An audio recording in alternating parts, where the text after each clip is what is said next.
할머니, 할머니!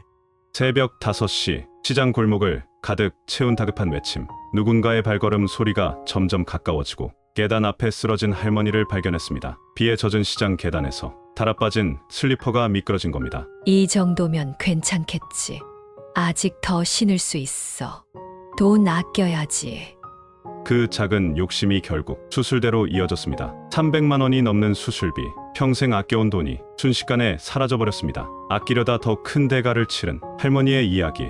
이런 일은 우리 주변에서 계속 일어나고 있습니다. 매년 수천 명의 어르신들이 일상 속 작은 방심으로 위험에 처합니다. 하지만 대부분은 예방할 수 있는 일들이었습니다. 오늘은 우리의 건강과 안전을 위협하는 흔한 습관들에 대해 이야기하려 합니다. 그리고 어떻게 하면 이런 위험에서 벗어날 수 있는지 함께 알아보겠습니다. 첫 번째는 생활비를 아끼려는 극단적인 절약입니다. 서울중앙시장에서만 40년 넘게 채소 장사를 하셨던 72세 김순자 씨는 새벽 4시면 어김없이 도매시장으로 향했습니다. 손수레 하나로 시작해 이제는 작은 가게를 운영하기까지 평생을 알뜰살뜰 이라는 세 글자를 가슴에 새기며 살았습니다. 시장 막바지에 남은 채소들은 절대 버리는 법이 없었고 항상 조금이라도 싸게 살 수 있는 방법을 찾았습니다. 시장 상인들 사이에서도 그녀의 알뜰함은 늘 화제였습니다. 순자 씨는 진짜 장사의 신이야. 지들은 채소도 그 손에만 가면 금세 살아나지 뭐야. 이런 칭찬이 그녀의 자부심이었습니다. 하지만 최근 극심한 물가 상승으로 생활이 더욱 어려워지자 김 씨의 절약 습관은 점점 위험한 방향으로 흘러갔습니다. 연금으로 받는 월 85만 원으로는 병원비와 생활비를 감당하기 버거웠기 때문입니다. 특히 작년부터 시작된 고물가의 전기세, 가스비까지 오르면서 생활은 더욱 팍팍해졌습니다. 동네 마트 할인 코너에 들른 김순자 씨는 반찬들을 유심히 살펴보고 있었습니다. 아이고, 이것 좀 봐. 오늘까지라고 가격을 반값으로 해놨네. 유통기한이 지났다고 못 먹을 것도 없지. 냉장고에 넣어두면 며칠은 더 먹을 수 있을 텐데. 반찬 코너 앞에서 그녀는 할인 스티커가 붙은 반찬들을 하나둘 장바구니에 담았습니다. 그렇게 사 모은 할인 반찬들이 냉장고를 가득 채웠고 조금이라도 아끼려고 한 달이 넘도록 두고 먹었습니다. 신발도 3년 전 백화점 세일 때 산 5,000원짜리 슬리퍼를 신발 밑창이 다 닳도록 신었습니다. 비 오는 날 시장 계단은 평소보다 더 미끄러웠습니다. 주변 상인들은 김 씨의 다른 슬리퍼를 보며 조마조마했습니다. 아이고, 조심하세요! 누군가의 다급한 외침과 함께 김 씨는 그대로 미끄러지고 말았습니다. 달아빠진 슬리퍼는 그녀를 지켜주지 못했고 결국 대퇴골 골절이라는 큰 부상을 입었습니다. 수술비만 해도 300만 원이 넘었고 2달간의 입원 생활로 병원비는 눈덩이처럼 불어났습니다. 평생 아껴온 돈을 한 번에 써야 했죠. 퇴원한 지 얼마 되지 않아 또다시 위험한 상황이 찾아왔습니다. 유통기한이 일주일이나 지난 마트 반찬을 먹고 심한 식중독에 걸려 응급실에 실려간 것입니다. 하얀 커튼이 드리워진 4인실, 링거를 꽂은 채 누워있는 어머니의 모습에 딸의 눈시울이 붉어졌습니다. 간밤의 걱정이 한꺼번에 쏟아져 나오는 순간이었습니다. 엄마, 이러다 정말 큰일 나겠어요. 얼마나 걱정했는지 아세요? 괜찮아, 괜찮아. 이 정도야 별거 아니야. 별거 아니라뇨? 이번엔 다행히 골절로 끝났지만 다음번엔 더 큰일 날 수도 있어요. 내가 널 키울 때는 이것보다 더한 것도 참았어. 돈이란 게 원래. 엄마, 그때하고 지금하고는 달라요. 이제는 제발 몸을 아끼세요. 우리가 효도도 해야죠. 너희들 다 각자 살기도 바쁜데 무슨.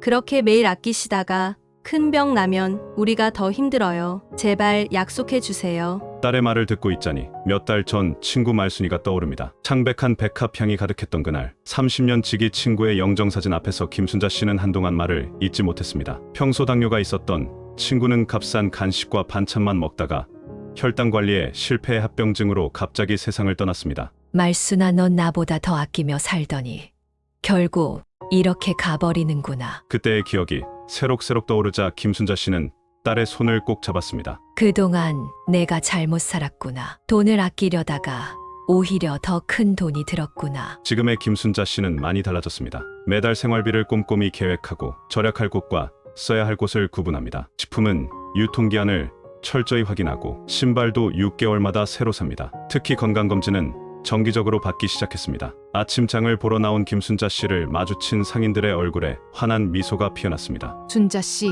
요즘 얼굴이 더 좋아 보여요. 그래요? 이제는 아낄 것과 써야 할 것을 구분할 줄 알아요. 건강을 잃으면 돈도 의미가 없더라고요. 김순자 씨의 이야기는 우리에게 중요한 교훈을 줍니다. 절약은 분명 중요한 미덕이지만 건강과 안전을 위협할 정도의 극단적인 절약은 오히려 더 큰 위험을 가져올 수 있다는 것입니다. 현명한 소비는 단순히 돈을 아끼는 것이 아니라 꼭 필요한 곳에 제대로 쓰는 것임을 기억해야 합니다. 특히 노년기에는 건강과 안전을 위한 지출을 절대 아껴서는 안 됩니다. 그것이 진정한 의미의 절약이자 행복한 노후를 위한 현명한 선택일 것입니다. 두 번째는 나이를 고려하지 않은 무리한 노동입니다. 새벽 2시 서울의 거리는 아직 깊은 잠에 빠져 있습니다. 하지만 82세 박영호 씨의 하루는 이미 시작되었습니다. 30년 넘게 운영하던 철물점을 정리한 지 1년이 지났지만 그의 새벽 생활은 여전했습니다. 리어카 하나에 의지한 채 폐지와 고물을 줍는 일이 그의 새로운 일과가 되었습니다. 아버지, 제발 그만 다니세요.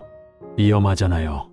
운동 삼아 하는 거야. 움직이지 않으면 금방 늙어. 매일 아침 큰아들은 출근길에 아버지를 만날 때마다 같은 말을 반복했습니다. 의사인 큰아들, 변호사인 작은아들, 교수가 된 딸까지 자식들 모두를 훌륭하게 키워냈지만 그들의 걱정 어린 만류는 소용이 없었습니다. 올해 유난히 추웠던 겨울날 새벽, 결국 일이 벌어지고 말았습니다. 얼음이 된 골목길에서 리어카를 끌다 그만 미끄러져 넘어진 것입니다. 허리를 심하게 다쳐 디스크 수술을 받아야 했습니다. 아버지, 이제는 정말 쉬셔야죠. 나이가 있으신데.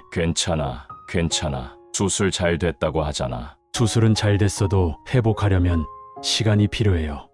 내가 너희 클 때는 이것보다 더한 일도 했어. 병실에서 자식들과 실랑이를 벌이던 박 씨는 결국 퇴원 한 달 만에 다시 새벽 일과를 시작했습니다. 허리 통증이 심할 때면 파스를 붙이고 진통제를 먹어가며 무리하게 버텼습니다. 한여름 새벽, 폐지를 줍기 위해 허리를 숙이던 순간이었습니다. 갑자기 시야가 흐려지더니 의식을 잃은 박영호 씨는 골목길 한복판에 그대로 쓰러지고 말았습니다. 어머나, 어르신! 새벽 청소를 하던 김청일 씨가 놀란 마음에 뛰어왔습니다. 평소 같은 시간에 자주 마주치던 얼굴이었습니다. 의식이 없는 박 씨를 향해 몇 번을 불러보았지만 아무런 대답이 없었습니다. 여보세요? 119죠? 여기 어르신 한 분이 갑자기 쓰러지셨어요. 의식이 없으신데 빨리 좀 와주세요. 구급차가 도착할 때까지 10분이 걸리지 않았습니다. 새벽 서울의 으슥한 골목길, 리어카 옆에 쓰러진 한 노인, 이웃의 발견으로 생명을 구할 수 있었습니다. 병원 응급실에서 내린 진단은 뇌경색. 다행히 골든타임 안에 도착했지만 오른쪽 팔다리가 마비되는 후유증을 피할 수는 없었습니다. 대학병원 집중치료실, 산소 마스크를 쓴 채 의식 없이 누워있는 아버지의 모습에 자식들은 눈물을 흘렸습니다. 3일 후 의식을 찾은 박영호 씨는 말없이 천장만 바라보고 있었습니다. 마비가 온 오른쪽 팔다리는 여전히 움직일 수 없었습니다. 할아버지, 저 태권도 승급 심사 있는데 꼭 보러 오신다고 하셨잖아요. 초등학교 5학년인 손녀의 말에 박영호 씨의 눈가에 눈물이 흘러내렸습니다. 그래, 할아버지가 약속했지. 미안하구나. 그제야 박 씨는 자신의 고집이 얼마나 가족들을 힘들게 했는지 깨달았습니다. 자식들에게 부담되지 않으려 했던 마음이 오히려 더 큰 걱정을 안겨준 것입니다. 아버지, 우리가 효도도 해야죠. 이제는 좀 쉬면서 손주들이랑 시간도 보내세요. 그래, 이제 알았다. 3개월간의 재활치료 끝에 박영호 씨의 일상은 달라졌습니다. 이제는 새벽 2시가 아닌 아침 8시에 일어납니다. 목발을 들고 아파트 단지 내 산책로를 천천히 걸으며 하루를 시작합니다. 근처 경로당에서 바둑도 두고 재활치료를 받으며 손자와 함께 시간을 보냅니다. 영우 씨, 요즘 얼굴에 좋은 기색이 도네. 그래요? 쉬는 것도 배워야 한다더니 진짜 그 말이 맞나 봐요. 아침 산책길에 만난 또래 친구의 말에 박영호 씨는 밝게 웃었습니다. 박영호 씨의 이야기는 우리 노년층에게 중요한 교훈을 줍니다. 열심히 일하며 살아온 것처럼 이제는 현명하게 쉬는 법을 배워야 한다는 것입니다. 나이에 맞는 적절한 활동을 찾고 가족과 함께하는 시간의 소중함을 아는 것, 그것이야말로 진정한 노년의 지혜가 아닐까요? 무리한 노동은 결국 자신과 가족 모두에게 큰 상처가 될 수 있음을 기억해야 합니다. 세 번째는 오랜 세월 굳어진 잘못된 식습관입니다. 젊었을 때부터 하루 세 끼 모두 간을 짜게 먹던 최병철 씨는 이제 75살이 되었습니다. 밥상 위에는 늘 짭조름한 반찬들이 가득했고 술 한 잔을 곁들이는 것이 그의 일상이었습니다. 당신, 이제 그만 짜게 드세요. 혈압약 먹는 사람이. 아내 김순심 씨의 걱정 어린 말에도 최 씨는 코웃음을 쳤습니다. 에이, 내가 이 나이까지 이렇게 먹고 살았는데 무슨 소리야. 싱거운 건 못 먹어. 식탁 위에 놓인 혈압약을 보며 최 씨는 중얼거렸습니다. 약만 잘 먹으면 되는 거지. 뭘.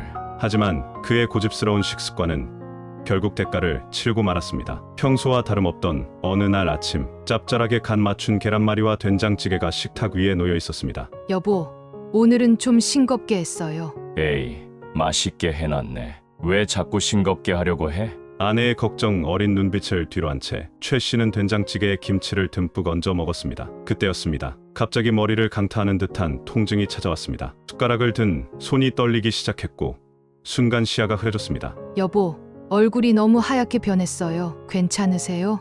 괜찮아, 그냥 좀. 말을 마치기도 전에 최병철 씨의 몸이 천천히 한쪽으로 기울었습니다. 순간 아내의 비명이 집안을 울렸습니다. 여보, 정신 차려보세요. 여보! 119 구급차는 다행히 빠르게 도착했습니다. 사이렌 소리가 울리는 동안 아내는 남편의 손을 꼭 잡은 채 눈물을 흘렸습니다. 서둘러 찾아간 병원 응급실. 의사는 CT 촬영 결과를 들고 굳은 표정으로 다가왔습니다. 뇌출혈입니다. 다행히 초기에 발견해서 빠르게 조치는 가능합니다만 환자분 평소 혈압 관리는 어떻게 하셨나요? 떨리는 목소리로 아내가 대답했습니다. 약은 꾸준히 먹었는데요. 약을 드시는 것도 중요하지만 식습관 관리가 더 중요합니다. 특히 염분 섭취는 혈압에 직접적인 영향을 미치거든요. 이번이 정말 고비였습니다. 의사의 말을 듣던 최 씨의 눈가에 눈물이 고였습니다. 문득 다가오는 손녀의 결혼식 날이 떠올랐기 때문입니다. 할아버지, 꼭 제 결혼식에서 축하 연설해 주셔야 해요. 몇 달 전 손녀가 환하게 웃으며 했던 말이 가슴을 파고들었습니다. 나 이제 바꿔야겠어요. 병실에서 아내의 손을 꼭 잡은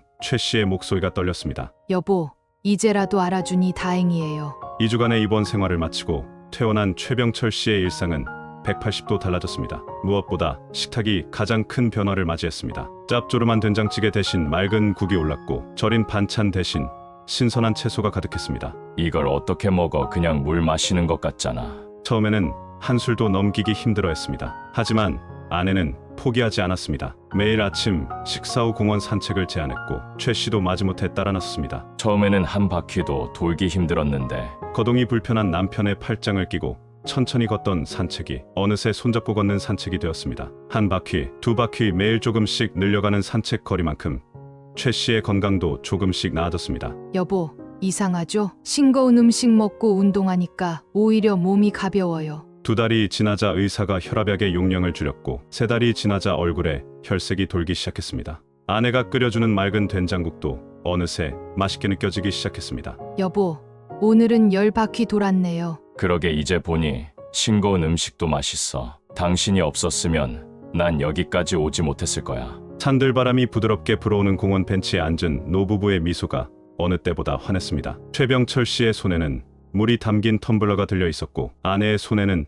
오늘도 어김없이 혈압 수첩이 들려 있었습니다. 따스한 봄날 결혼식장의 웨딩 마치가 울려 퍼졌습니다. 늠름한 모습으로 손녀의 팔을 잡고 입장하는 최병철 씨의 걸음걸이는 3개월 전과는 완전히 달라져 있었습니다. 떨리는 마음으로 축하 연설대에 오른 그의 눈가에는 기쁨의 눈물이 맺혔습니다. 우리 손녀, 할아버지가 이렇게 건강하게 지켜볼 수 있어서 정말 다행이구나. 식장 한편에서 이 모습을 지켜보던 아내는 손수건으로 눈가를 닦았습니다. 3개월 전 병실에서 손녀의 결혼식을 꼭 보겠다며 다짐했던 그날의 약속이 현실이 된 순간이었습니다. 그날 밤 집으로 돌아와 마주한 저녁 식사 시간 아내가 남편을 바라보며 말했습니다. 여보, 요즘 당신 정말 달라졌어요. 얼굴빛도 좋아지고. 그래, 나도 모르게 변한 것 같아. 이제 보니 건강이 최고더라고. 최병철 씨의 변화는 우리에게 중요한 교훈을 줍니다. 오랜 세월 굳어진 습관이라도 소중한 사람들과 함께할 수 있다는 희망이 있다면 바꿀 수 있다는 것입니다. 건강한 식습관은 단순히 오래 사는 것이 아닌 소중한 순간들을 함께 나누기 위한 첫걸음입니다. 특히 노년기의 식습관 관리는 행복한 노후를 위한 가장 소중한 선물이 될 것입니다. 네 번째는 방치된 위험한 주거 환경입니다. 도심의 한 골목길, 낮은 담벼락 너머로 오래된 단독주택이 보입니다. 78세 이영자 씨는 남편과 함께 이 집을 지은 이후로 줄곧 이곳에서 살아왔습니다. 10년 전 남편과 사별한 뒤에도 혼자서 이 집을 지켜왔죠. 장마철 새벽, 거실에서 들리는 물방울 소리에 잠을 깬 이영자 씨는 찬장에서 양동이를 꺼내 물이 떨어지는 자리에 놓았습니다. 마침 일찍 온 이웃집 최영순 씨가 그 모습을 보았습니다. 영자 씨, 이게 몇 년째입니까? 천장에서 물이 뚝뚝 떨어지는데 이러다 큰일 나겠어요. 괜찮아요. 장마철마다 이러니 이제는 익숙합니다. 지난번에 김 할머니도 이러다가 누전 사고 날 뻔했잖아요. 영순 씨도 참 걱정이 많으시네요. 양동이만 받쳐놓으면 되는 일입니다. 오래된 화장실은 더 위험했습니다. 높은 문턱은 드나들 때마다 조심해야 했습니다. 영자 씨, 화장실은 좀 손봐야 하지 않을까요? 저번에도 넘어질 뻔했다면서요. 그동안 이렇게 살았는데 괜찮습니다. 돈 들여 고치느니 그냥 조심히 다니면 됩니다. 그러던 어느 날 동네 복지사 박서연 씨가 방문했습니다. 어머니, 제가 집안을 한번 둘러봐도 될까요? 딱히 볼 것도 없습니다. 나는 불편한 건 없어요. 혹시 모르니까 잠깐만 보겠습니다. 안전점검 차원에서라도요. 마지못해 허락한 집안 점검에서 충격적인 사실들이 발견되었습니다. 어머니, 이 전선 좀 보세요. 기복이 다 벗겨져 있습니다. 그냥 테이프로 감아놓으면 될 텐데요. 안 됩니다. 이러다 큰일 납니다. 전기 배선이 다 낡아서 화재 위험이 매우 큽니다. 지금까지는 아무 문제 없었는데요. 지금까지 괜찮았다고 앞으로도 괜찮은 건 아닙니다. 제가 주거환경 개선 지원 사업 신청 도와드리겠습니다. 처음에는 거절하던 이영자 씨였지만 며칠 뒤 그녀의 마음을 완전히 바꿔놓는 일이 일어났습니다. 장마철 비로 축축해진 벽면의 낡은 전선에서 스파크가 일더니 순식간에 연기가 피어올랐습니다. 냄새를 맡고 달려온 이웃집 최영순 씨가 재빨리 119에 신고해 큰 불로 번지진 않았지만 이영자 씨는 한동안 말을 잇지 못했습니다. 영자 씨, 어떡해요. 정말 큰일 날 뻔했잖아요. 밤에 이런 일이 났으면, 혼자 계실 때 이런 일이 나면 어쩌려고 그래요. 이영자 씨는 아직도 두려움에 떨리는 목소리로 대답했습니다. 다행히 영순 씨가 발견해 주셔서 큰일은 면했네요. 아직도 가슴이 덜덜 떨려요. 내가 잠이라도 자고 있었으면. 이러다 정말 큰일 나겠어요. 제발 얼른 수리하세요. 돈 아끼시다가 목숨을 잃으실 수는 없잖아요. 그날 오후 방문한 복지사 박서연 씨의 얼굴이 신박해졌습니다. 그 을린 벽면을 살펴보던 그녀는 고개를 절레절레 저었습니다. 어머니, 이건 정말 위험했네요. 큰 화재로 이어질 뻔했어요. 제가 말씀드린 주거환경 개선 사업, 이제는 정말 신청하셔야겠어요. 전기 배선부터 모두 교체해야 합니다. 이대로 두면 절대 안 됩니다. 네, 이제 보니 정말 위험한 것 같네요. 박 선생님, 그 지원 사업 신청하는 것 좀 도와주시겠어요? 집수리는 예상보다 빠르게 진행되었습니다. 전기 배선을 교체하고 곰팡이 슬었던 벽지도 새 단장을 했습니다. LED 조명으로 바꿔 집 안이 훨씬 밝아졌고 축축했던 공기도 깨끗해졌습니다. 며칠 후 장보기를 마치고 돌아오던 영자 씨는 현관 앞에서 이웃들과 마주쳤습니다. 어머, 영자 씨, 집수리 다 끝났다면서요? 우리도 한번 구경 가도 될까요? 그럼요, 들어오세요. 이제야 손님들 부르기도 덜 부끄럽네요. 이웃들은 달라진 집안을 보며 연신 감탄했습니다. 영자 씨 집이 새 집처럼 바뀌었네요. 공기도 다르고 빛도 환하고. 그래요. 아직도 제가 이런 도움을 받아도 되나 싶어 미안할 정도예요. 이제는 밤에도 마음 놓고 잘 수 있어요. 구경을 하던 이웃집 순자 씨는 한숨을 쉬었습니다. 우리 집도 사실 비가 오면 천장에서 물이 새는데 저도 한번 알아봐야겠어요. 그래요. 순자 씨도 빨리 신청하세요. 전 이렇게 위험한 줄 모르고 살았네요. 이제 보니 진작 했어야 했어요. 복지사님 어떻게 연락하면 될까요? 제가 전화번호 알려드리죠. 우리 나이에는 안전이 무엇보다 중요하니까요. 이영자 씨의 이야기는 우리에게 중요한 교훈을 줍니다. 오랫동안 살아온 집이라도 위험 요소는 늘 존재할 수 있다는 것입니다. 특히 노년기에는 작은 위험도 큰 사고로 이어질 수 있기에 주거 환경 개선을 미루지 말아야 합니다. 불편을 참고 견디는 것이 아니라 도움을 요청하고 개선하는 것이 현명한 선택입니다. 안전한 주거 환경은 편안한 노후를 위한 가장 기본적인 조건이자 가족 모두의 행복을 지키는 첫걸음이 될 것입니다. 5번째는 과도한 스마트폰 사용입니다. 아침부터 스마트폰을 들여다보던 73세 김정희 씨는 목에 통증을 느끼고서야 고개를 들었습니다. 벽시계를 보니 어느새 점심시간이 다 되어갔습니다. 요즘 그녀의 하루는 이렇게 스마트폰과 함께 시작해서 끝이 났습니다. 아이고, 목이 다 굳었네. 스트레칭을 하며 창밖을 내다보니 벚꽃이 한창입니다. 예전 같았으면 친구들과 꽃 구경을 가셨을 텐데 요즘은 유튜브로 꽃 구경하는 것이 일상이 되었습니다. 그래도 이게 어디예요? 코로나 때는 얼굴 볼 사람도 없었는데. 코로나가 시작되고 달라진 일상은 지금도 쉽게 돌아오지 않았습니다. 밖에 나가는 것이 무서워 집에만 있다 보니 스마트폰은 그녀의 유일한 친구가 되었습니다. 아침에 눈을 뜨면 제일 먼저 카카오톡을 확인합니다. 딸이 보낸 손주들 사진을 보며 하루를 시작하는 것이 일과가 되었습니다. 우리 손주들 보는 재미에 살아요. 하지만 점점 스마트폰을 보는 시간이 길어졌습니다. 아침에는 유튜브로 건강 체조를 보며 시작했다가 추천 영상으로 뜬 건강 정보를 보게 됩니다. 그러다 요리 영상이 눈에 띄어 클릭하고 거기서 또 다른 영상으로 넘어가다 보면 어느새 해가 저물었습니다. 밥 먹을 때도 TV 볼 때도 손에서 스마트폰을 놓지 못했습니다. 정희 씨, 일주일째 노인정에서 안 보이네요. 어디 아프신가요? 봄꽃 모임에서도 늘 웃음꽃을 피우던 김정희 씨가 보이지 않자 이웃집 박순옥 씨가 직접 찾아와 걱정 어린 목소리로 물었습니다. 아니에요. 요즘은 그냥 집에서 좀 쉬고 있어요. 밖에 나가기가 귀찮네요. 아니, 당신같이 활달하던 분이 갑자기 왜 이러세요?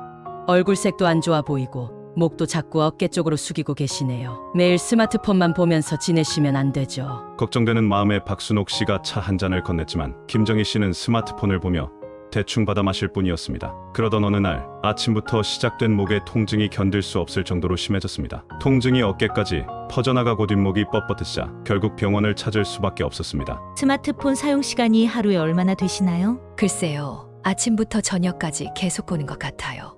시간 가는 줄 모르고 보게 되네요. 의사는 김정희 씨의 목 상태를 확인하더니 심각한 표정을 지었습니다. 전형적인 거북목 증후군입니다. 지금 이대로 계속 스마트폰을 과도하게 사용하시면 목 디스크로 발전할 수 있어요. 특히 연세가 있으신 분들은 회복도 더디니 각별히 주의하셔야 합니다. 의사의 말에 깜짝 놀란 김정희 씨는 스마트폰 사용 시간을 체크해보기 시작했습니다. 하루 평균 11시간, 잠자는 시간 빼고는 거의 대부분을 스마트폰과 함께했다는 사실에 충격을 받았습니다. 어머니, 복지관에 한번 가보시는 게 어떠세요? 병원에서 만난 의사의 권유로 찾은 복지관. 처음에는 낯설고 어색했지만 점차 새로운 세상이 열리기 시작했습니다. 김 여사님, 이쪽으로 앉으세요. 오늘은 아파 만들기를 배워볼 거예요. 꽃을 말려 예쁜 액자를 만드는 수업이었습니다. 처음 해보는 일이라 서툴렀지만 완성된 작품을 보니 뿌듯했습니다. 같은 수업을 듣던 박순옥 씨가 정희 씨의 작품을 보고 감탄했습니다. 정희 씨가 만든 거예요. 정말 예쁘네요. 그렇죠. 이제 시작했는데 재미있어요. 점점 복지관에서 보내는 시간이 늘어났습니다. 아파 수업이 있는 화요일, 노래 교실이 있는 목요일, 요가 수업이 있는 금요일. 어느새 일주일 스케줄이 꽉 찼습니다. 어머, 정희 씨 얼굴이 달라졌어요. 좋아 보여요. 그래요? 요즘 복지관 다니면서 운동도 하고 친구도 생겼거든요. 스마트폰 보는 시간은 자연스럽게 줄어들었습니다. 대신 실제 사람들과 이야기하고 웃는 시간이 늘어났습니다. 목과 허리 통증도 많이 나아졌습니다. 할머니, 요즘은 카톡 답장이 좀 늦네요. 미안해요. 요즘 바빠서 내일은 일찍 답장할게. 손녀의 투정 섞인 카톡을 보며 김정희 씨는 미소 지었습니다. 예전에는 몇 분 안에 답장했던 것과 달리 요즘은 바빠서 답장이 늦어진다는 게 오히려 기분 좋은 변화였습니다. 김정희 씨의 이야기는 우리에게 중요한 교훈을 줍니다. 디지털 기기는 분명 우리의 삶을 편리하게 만들어주지만 그것이 전부가 되어서는 안 된다는 것입니다. 진정한 행복은 실제 사람들과의 따뜻한 교류에서 온다는 것을 기억해야 합니다. 노년기에는 신체 활동과 사회적 교류가 건강한 삶을 유지하는데 중요한 역할을 합니다. 스마트폰 속 세상도 좋지만 실제 사람들과 마주보며 나누는 대화야말로 우리 삶을 더욱 풍요롭게 만드는 힘이 될 것입니다. 6번째는 금융사기의 위험입니다. 서울 종로구의 한 아파트. 평화로운 아침이 시작되던 그때였습니다. 81세 강경자 씨의 휴대폰이 울렸습니다. 여보세요? 안녕하세요. 서울중앙지방검찰청입니다. 저는 금융범죄수사부 검사 박소연입니다. 갑작스러운 검사의 전화에 경자 씨는 가슴이 철렁 내려앉았습니다. 검찰청이라고요? 제가 무슨 잘못이라도 했나요? 최근 고객님의 계좌가 다수의 금융범죄에 연루된 정황이 포착되었습니다. 본인의 개인정보 보호를 위해 통화 내용은 녹음됩니다. 전문적인 용어와 위압적인 말투의 강경자 씨는 순간 당황했습니다. 돈 세탁 혐의가 있어 계좌를 즉시 조사해야 합니다. 전화를 끊으시면 체포 영장이 발부됩니다. 아니, 제가 무슨 잘못을 했다는 건가요? 고객님의 안전을 위해 계좌 이체가 필요합니다. 지금 바로 은행원을 연결해 드리겠습니다. 강경자 씨의 머릿속이 하얘졌습니다. 평생을 반듯하게 살아왔는데 무슨 일인지 몰라 겁이 났습니다. 어머님, 안녕하세요. 저는 금융범죄 전담 김민수 대리입니다. 지금 바로 안전계좌로 이체를 도와드리겠습니다. 우선 통장에 있는 잔액을 말씀해 주시겠습니까? 떨리는 손으로 통장을 꺼내든 그때 점심 식사를 함께 하기로 한 이웃집 이영숙 씨가 초인종을 눌렀습니다. 아무도 나오지 않자 걱정이 된 이영숙 씨는 비상키를 이용해 문을 열었습니다. 거실에서 전화를 받고 있는 강경자 씨의 모습이 눈에 들어왔습니다. 창백한 얼굴에 식은땀을 흘리며 통장을 들고 있는 모습을 본 순간 이영숙 씨는 직감적으로 무언가 크게 잘못되었다는 것을 알았습니다. 경자 씨, 무슨 일이에요? 누구랑 통화하는 거예요? 강경자 씨가 떨리는 목소리로 상황을 설명하자 이영숙 씨는 즉시 휴대폰을 빼앗아 전화를 끊었습니다. 이거 보이스피싱이에요. 당장 112에 신고해야겠어요. 이영숙 씨는 경찰에 재빨리 전화를 걸었고 통화 내용을 자세히 설명했습니다. 10분도 채 지나지 않아 경찰이 도착했습니다. 다행히 피해가 발생하기 전에 신고해 주셨네요. 요즘 검찰이나 금융감독원을 사칭하는 보이스피싱이 급증하고 있습니다. 특히 노인분들을 노리는 경우가 많아요. 경찰은 자세히 수법을 설명하면서 이런 전화가 오면 즉시 신고하라고 당부했습니다. 검찰이나 경찰은 절대로 전화로 계좌 이체를 요구하지 않습니다. 금감원이나 은행 직원을 사칭하는 경우도 많으니 주의하셔야 합니다. 특히 자녀나 손주를 사칭하는 전화도 많이 있어요. 이 일을 겪은 후 강경자 씨는 노인정에서 자신의 경험을 적극적으로 공유하기 시작했습니다. 얼마 전에 제가 큰일 날 뻔했어요. 검사라고 하면서 전화가 왔는데 다행히 이웃의 도움으로 보이스피싱이라는 걸 알았어요. 저도 얼마 전에 손자 사칭 전화를 받았어요. 다행히 진짜 손자한테 먼저 전화해서 확인했더니 사기였더라고요. 며칠 후 경찰서에서 감사장이 전달되었습니다. 강경자 씨의 사례가 알려지면서 동네 노인들의 금융사기 피해 예방에 큰 도움이 되었다는 내용이었습니다. 앞으로는 수상한 전화가 오면 바로 끊고 신고하겠습니다. 우리 나이에는 한 번의 실수가 평생 모은 돈을 잃을 수 있어요. 강경자 씨의 이야기는 우리에게 중요한 교훈을 줍니다. 금융사기는 나이와 상관없이 누구나 당할 수 있지만 특히 노년층이 큰 피해를 입기 쉽습니다. 누구나 당할 수 있다는 경각심을 가지고 의심스러운 전화는 즉시 끊고 주변에 알리는 것이 중요합니다. 가족들과 자주 소통하고 금융거래에 대해 상의하는 습관을 들이는 것도 필요합니다. 우리 모두의 작은 관심과 주의가 행복한 노후를 지키는 든든한 방패가 될 것입니다. 오늘 나눈 이야기들은 일상 속 작은 순간들에서 큰 교훈을 찾을 수 있게 해줍니다. 이 이야기들은 저마다 중요한 메시지를 담고 있습니다. 절약이 경제적 혜택을 가져다 줄 수는 있지만 그것이 우리의 건강을 해치지 않도록 조심해야 한다는 것, 적절한 휴식과 가족과의 소중한 시간을 어떻게 가치 있게 만드는지를 배워야 한다는 것입니다. 우리 각자는 자신의 생활에서 마주친 상황을 극복하고 더 나은 결정을 내리는 방법을 배울 필요가 있습니다. 건강한 식습관은 사랑하는 사람들과 더 오래 시간을 보내게 해줍니다. 편안한 집은 노후를 더 즐겁게 하고 가족들의 걱정도 줄여줍니다. 또한 디지털 기기에 너무 의존하지 말고 진심을 담은 대화로 삶의 질을 높입니다. 이렇게 진정으로 중요한 것은 물질적인 풍요보다는 건강하고 안전하며 사회적으로 연결된 삶을 어떻게 살고 있는가에 있습니다. 이웃과의 따뜻한 관계는 때로 큰 문제를 예방하고 일상에 의미를 더해줍니다. 진정한 절약, 건강, 행복은 이러한 연결에서 비롯된다는 것을 기억해야 합니다. 여러분의 건강하고 행복한 노후를 응원하는 마음으로 다음에도 좋은 내용으로 찾아뵙겠습니다. 오늘 말씀드린 내용이 도움이 되셨다면 구독과 좋아요 그리고 알림 설정을 부탁드립니다. 주변에 이런 고민하시는 분이 계시다면 영상을 함께 공유해주세요.